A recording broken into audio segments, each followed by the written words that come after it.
Toujours dans la série des apocryphes, est-ce que Ecclésiastique ou le livre de la sagesse de Salomon est un livre sacré ou inspiré de Dieu?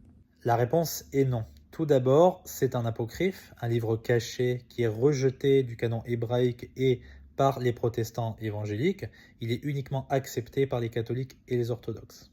Il est inclus dans la Septante et il a été écrit, d'après de nombreux savants, en grec, ce qui le disqualifie, sachant que la très très grande majorité des livres de l'Ancien Testament a été écrit en hébreu ou en araméen.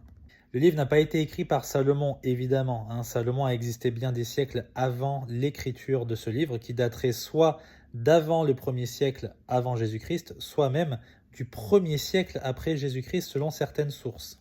Selon Jérôme, qui est quand même une source importante pour les catholiques, ce serait Philon d'Alexandrie, un juif non converti au christianisme, bien qu'il ait existé à l'époque de Jésus-Christ, ce qui est quand même un comble, qui a écrit ce livre.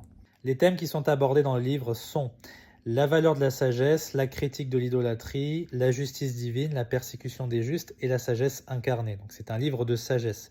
Maintenant, je vais vous présenter plusieurs contradictions qui prouvent définitivement que ce livre n'est pas inspiré. Point numéro 1, en Sagesse, chapitre 9, l'auteur affirme être Salomon lui-même, ce qui est une erreur, comme je l'ai expliqué depuis le commencement. Tu m'as choisi pour régner sur ton peuple, pour gouverner tes fils et tes filles, et tu m'as ordonné de bâtir un temple sur ta montagne sainte, etc.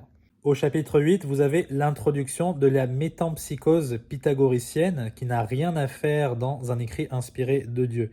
C'est quoi cette métempsychose? Eh bien, c'est l'idée qu'une âme va être retransférée dans un autre corps. Regardez ce qui est écrit.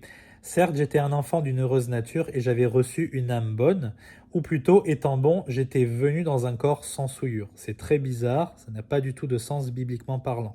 Le dernier point, ce sera l'origine de l'idolâtrie d'après Sagesse, chapitre 14. Vous allez voir, c'est très très bizarre.